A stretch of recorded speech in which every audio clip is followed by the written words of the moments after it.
Hello everyone, Nara Chandrababu Naidu గారి దంపతులు ఇద్దరు ఇప్పుడు లండన్ వెళ్ళబోతున్నట్టు తెలుస్తోంది. సో దీని మీద ఒకసారి విశ్లేషణ తీసుకున్నాం. ఎందువలన ప్రస్తుతం మనతో జర్నలిస్ట్ శేషరావు గారు ఉన్నారు. వెల్కమ్ చెప్దాం. Hello sir. హలో సార్, ఏంటి సార్ ఇప్పుడు లండన్ వెళ్ళడానికి రీజన్ ఏంటి? సో చంద్రబాబు నాయుడు గారు ఆయన సతీమణి భువనేశ్వరి గారు ఇద్దరు లండన్ వెళ్తున్నారు. ఇది ప్యూర్గా ప్రైవేటు పర్యటన, ప్రైవేట్ కార్యక్రమం అయినప్పటికీ అఫీషియల్ మీటింగ్స్లో పార్టిసిపేట్ చేస్తున్నారు. అయితే ఇది అన్ని చోట్ల వచ్చిన న్యూసే. సోషల్ మీడియాలో వచ్చింది, మెయిన్ మీడియాలో వచ్చింది, అన్ని మీడియాలో వచ్చింది. అయితే దీనిలో స్పెషాలిటీ ఏంటి అని చెప్పి మనం ప్రస్తావించుకుంటే కనుక ప్రధానంగా 2 స్పెషాలిటీస్ ఉన్నాయి. ఆవిడికి అవార్డు వచ్చినటువంటి క్రమం ఒకటి, 2 టూరు. ఫస్ట్ టూర్ గురించి మాట్లాడుకుందాం. ఓకే. చంద్రబాబు నాయుడు గారు ప్యూర్గా ఆయన సొంత ఖర్చులతోటి, వాళ్ళ ప్రభుత్వంతో సంబంధం లేకుండా ఫ్యామిలీతోటి వెళ్తున్నారు అక్కడికి. ₹1 కూడా ప్రభుత్వం ఖజానా నుంచి తీయట్లేదని చెప్పేసి ప్రభుత్వమే చెప్తోంది. ఓకే. దీన్ని మనం కంపేర్ చేయాలి. ఎందుకు కంపేర్ చేయాలి? జగన్మోహన్ రెడ్డి గారు 2024 ఎన్నికలకు ముందు లండన్ టూర్ వెళ్ళారు. ఆయన లండన్ టూర్ ఎందుకు వెళ్ళారంటే ప్రైవేట్ టూర్, అది ప్యూర్గా వెకేషన్కి వెళ్ళారు. ఓకే. వెకేషన్కి వెళ్తున్నానని చెప్పి చెప్పారు. వెకేషన్కి వెళ్తున్నటువంటి క్రమంలో వెకేషన్కి వెళ్తున్నా అంటే ప్యూర్గా అది ప్రైవేట్ కార్యక్రమమే కదా, పర్సనల్ ప్రోగ్రామే కదా. పర్సనల్ ప్రోగ్రామ్కి మీరు ప్రభుత్వం నుంచి ₹100 కోట్ల సుమారుగా ఎలా తీస్తారు? సెక్యూరిటీకి కానీ, లేదంటే ఆయన ప్రత్యేక విమానం వేసుకుని అక్కడికి వెళ్ళడానికి కానీ ఏదైతేనే 100 కోట్ల దాకా అయినాయి అని చెప్పి అప్పుడు వచ్చినటువంటి న్యూస్. మరి అంత డబ్బు ఖర్చు పెట్టి మీరు అక్కడికి సెక్యూరిటీతో పాటు దాదాపు సెక్యూరిటీ అప్పుడు చాలా ఎక్కువ మందిని పెట్టుకున్నారు. దాదాపు 900 మంది సెక్యూరిటీ ఉండేది సెక్యూరిటీ టోటల్గా. ఇక్కడ ఆంధ్రప్రదేశ్లో కానీ లేదా లండన్లో కానీ, లండన్కి తీసుకెళ్ళినటువంటి వాళ్ళకి కానీ, సపర్యలు కానీ అక్కడ మొత్తం ఆ వెకేషన్ సందర్భంగా అయిన ఖర్చు కానీ చాలా భారీగా అయ్యింది. కరెక్ట్గా ఎగ్జాక్ట్గా ఫిగర్స్ తోటి నేను గుర్తులేదు కానీ చెప్పడానికి, బట్ భారీగా అయ్యింది. ఇది ప్రజలు ఎందుకు పెట్టుకోవాలి? ప్రజలకి ఏం సంబంధం? నీ వెకేషన్ కను ప్రజలకి ఏం సంబంధం? మరి ఆ రోజున ఇలాంటి ప్రశ్నలు వేశారు, కానీ సమాధానం అలా. పర్సనల్ వెకేషన్, పర్సనల్ ట్రిప్ కను పబ్లిక్ సంపదని, పబ్లిక్ డబ్బుని మీరు ఎలా యూటిలైజ్ చేస్తారు? చేయాలని చేసేటువంటి నిబంధన ఉందా అంటే లేదు, కానీ చేశారు. వాళ్ళిద్దరు వెళ్ళారు, దంపతులు. ఓకే. జగన్మోహన్ రెడ్డి గారు, ఆయన సతీమణి ఇద్దరు, భారతిరెడ్డి గారు ఇద్దరు వెళ్ళారు వెకేషన్కి. పైగా కోర్టులో పర్మిషన్ కూడా అదే తీసుకున్నారు. అప్పుడు మేము వెకేషన్కి వెళ్తున్నాం, మా పిల్లలు ఇద్దరు అక్కడ ఉన్నారు, మేము వెకేషన్కి వెళ్ళాలని చెప్పి పిటిషన్ వేసుకుంటే కోర్టు అనుమతితోటి, సిబిఐ కోర్టు అనుమతితోటి వాళ్ళు అక్కడికి వెళ్ళారు. మరి ప్యూర్గా వెకేషన్ అన్నప్పుడు, ఆ అఫీషియల్ కార్యక్రమం లేనప్పుడు కొన్ని ₹100 కోట్ల మీరు ఎలా డ్రా చేస్తారు కదా? కానీ ఆ రోజున ఏమీ పట్టించుకోవాలి, ఎవరు పట్టించుకోలేదు, కోర్టులు మందలించినా పట్టించుకోకుండా వెళ్ళిపోయారు, వచ్చారు. సరే, ఎలక్షన్ రిజల్ట్ వచ్చినాయి, ఆయన అధికారాన్ని కోల్పోయారు, 11 స్థానాలు పరిమితం అయ్యారు. సేమ్ ఇప్పుడు చంద్రబాబు నాయుడు గారు, ఆయన సతీమణికి అవార్డులు వచ్చాయి. అవార్డులు వచ్చినటువంటి క్రమంలో లండన్ వెళ్తున్నారు. కానీ ఇది ప్యూర్ పర్సనల్ కార్యక్రమం, ₹1 కూడా ప్రభుత్వం నుంచి మేము దీనికి ఖర్చు పెట్టడం లేదనేది క్లియర్గా చెప్పారు. ఓకే. మరి ఆ రోజు జగన్మోహన్ రెడ్డి గారు పర్సనల్ కార్యక్రమానికి ₹100 కోట్ల ఖర్చు పెట్టి ఆయన వెళ్ళాడు. చంద్రబాబు నాయుడు గారు ఏమో పర్సనల్ ఖర్చుతో వెళ్తున్నారు. పైగా ఎందుకు వెళ్తున్నారు అని అంటే, ఆవిడకి 2 అవార్డులు వచ్చినాయి.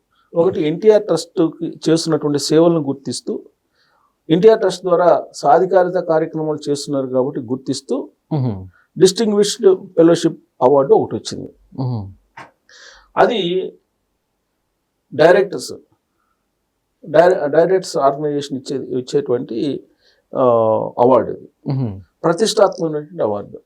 గతంలో ఈ అవార్డుని పొందినటువంటి వాళ్ళు అంతర్జాతీయంగా, దేశంగా కాదు అంతర్జాతీయంగా పేరు పొందినటువంటి వాళ్ళు, అబ్దుల్ కలాం లాంటి వాళ్ళకి ఇచ్చినటువంటి అవార్డు అది, distinguished fellowship award. Okay. Abdul Kalam గారితో పాటు అనేక మంది చాలా అంతర్జాతీయంగా, అంటే ఇంటర్నేషనల్గా ఫేమస్ అయినటువంటి వాళ్ళు తీసుకున్నటువంటి అవార్డు అది. ఏంటది? అబ్దుల్ కలాం గారు తీసుకున్నారు, భారత మాజీ రాష్ట్రపతి. తర్వాత పారిశ్రామికవేత్తలు గోపీచంద్ హిందూజా గ్రూప్ గోపీచంద్, అలాగే రాజశ్రీ బిర్లా, దిలీప్ సింగ్ వి, వీళ్ళంతా ఇండస్ట్రియలిస్టులు. Dubai electricity water authority MD Syed Mohammed, Hero enterprises Goenka group సంస్థల చైర్మన్ సంజీవ్ గోయంకా. వీళ్ళంతా ఇంటర్నేషనల్గా ఫేమస్ పొందినటువంటి ఇండస్ట్రియలిస్టులు వీళ్ళు, ఓకే, దేశీయంగా ప్రముఖులు. ఇలాంటి వాళ్ళకి గతంలో ఈ డిస్టింగ్విష్డ్ ఫెలోషిప్ అవార్డు ఇచ్చారు. ఎవరు ఇచ్చారు? లండన్లో ఉండేటువంటి ఇన్స్టిట్యూట్ ఆఫ్ డైరెక్టర్స్ అనేటువంటి సంస్థ. లండన్లో ఉండే డైరెక్టర్స్ ఇన్స్టిట్యూట్ ఆఫ్ అనేది ఇన్స్టిట్యూట్ ఆఫ్ డైరెక్టర్స్, లండన్లో ఉన్న ఇన్స్టిట్యూట్ ఆఫ్ డైరెక్టర్స్ అనే సంస్థ ఇచ్చింది ఇది. అలాంటి ప్రతిష్టాత్మక అవార్డుని భువనేశ్వర్ గారు అందుకోబోతున్నారు. నవంబర్ 4వ తారీఖున ఈ సంస్థ ఈ కార్యక్రమాన్ని నిర్వహిస్తుంది. దానికి హాజరు కావడానికి చంద్రబాబు నాయుడు గారు శనివారం రాత్రి లండన్ బయలుదేరి వెళ్తున్నారు. మళ్ళీ 6వ తారీఖు తిరిగి రాబోతున్నారు. ఇది ప్యూర్గా ప్రైవేట్ కార్యక్రమం. తర్వాత ఇంకోటి ఏంటంటే ఇంకొక అవార్డు, ఇదేమో ఎన్టీఆర్ ట్రస్ట్ చేసినటువంటి సేవలను గుర్తిస్తూ ఇచ్చినటువంటి డిస్టింగ్విష్డ్ ఫెలోషిప్ 2025 అవార్డు. ఇంకా అలాగే excellence in corporate governance, excellence in corporate governance అంటే కార్పొరేట్ కంపెనీల గవర్నెన్స్ ఎలా ఉంటుందండి, దానికి హెరిటేజ్ ఫుడ్స్ సంస్థకి వచ్చినటువంటి అవార్డు. ఏంటి అవార్డు అంటే గోల్డెన్ పీకాక్ అవార్డు.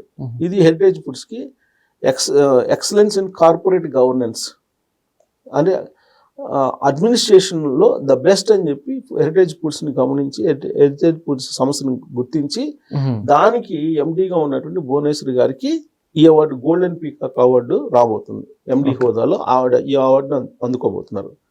సో ఈ 2 అవార్డులు అందుకోవడానికి ఆవిడ లండన్ వెళ్తుంటే ఆవిడతో పాటు చంద్రబాబు నాయుడు గారు వెళ్తున్నారు. సరే, చంద్రబాబు నాయుడు గారికి ఒక పిచ్ ఉంది. ఏంటి ఆ పిచ్ అంటే ఆంధ్రప్రదేశ్ అభివృద్ధి, ఆంధ్రప్రదేశ్ విజన్, ఈ పిచ్ ఉంది కదా. ఆయన ప్యూర్గా పర్సనల్ కార్యక్రమానికి వెళ్తున్నారు. ఆ విషయాన్ని కూడా చెప్పారు. కానీ అక్కడ ఉండేటువంటి ప్రవాసాంధ్రులు ఉన్నారు కదా లండన్లో, అలాగే ప్రవాసాంధ్రులు అక్కడ ఉండేటువంటి వాళ్ళు ఆంధ్రులు అయినప్పుడు కూడా పారిశ్రామికవేత్తలు ఉన్నారు. వాళ్ళతోటి మీటింగ్ కాబోతున్నారు ఆయన. అవునా సార్? వాళ్ళతోటి భేటీ కాబోతున్నారు. వాళ్ళతోటి భేటీ అయ్యి నవంబర్ 14-15 తారీఖులో విశాఖపట్నంలో పారిశ్రామిక సదస్సు జరుగుతుంది సిఐఏ భాగస్వామ్యంతో. ఆ సదస్సుకి మీరు రండి, పెట్టుబడులు పెట్టండి అని చెప్పడానికి ఈయన ఒక సమావేశం పెట్టుకున్నారు.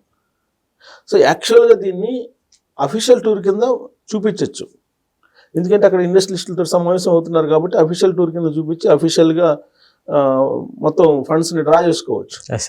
కానీ ఇది ప్యూర్గా ప్రైవేట్ కార్యక్రమం అని చెప్తున్నారు. పర్సనల్ కార్యక్రమం, ప్రైవేట్ కార్యక్రమం అని చెప్తున్నారు.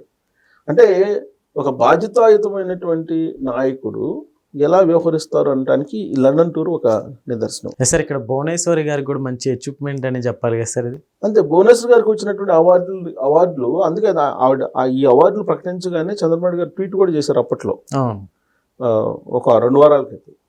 ఆయన ఆ అవార్డుని తీసుకున్న తర్వాత ఆయన ఒక మాట అన్నారు. అవార్డుని ప్రకటించిన తర్వాత ఒక మీటింగ్లో, ప్రతి పురుషుడి విజయం వెనుక ఒక మహిళ ఉంటుంది అని అంటారు.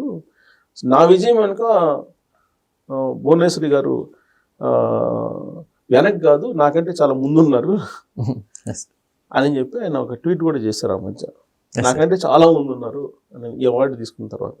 అంటే ఈ అవార్డు తీసుకోవడం అనేది మామూలు విషయం కాదు. దేశంలో ఉండే ప్రముఖ పారిశ్రామికవేత్తలు తీసుకున్నటువంటి అవార్డు. సో అందుకే ఆయన ట్వీట్ కూడా చేశారు. సో ఇక్కడ 2, ఒకటి ఏంటంటే ప్రోగ్రామ్ని ఆయన ఎలా తీసుకున్నారు అనేది, రెండోది భువనేశ్వరి గారు అవార్డులకు సంబంధించినటువంటి అచీవ్మెంట్స్. ఈ 2 భాగాలుగా ఈ టూర్ను మనం చూడొచ్చు. Okay sir, thank you.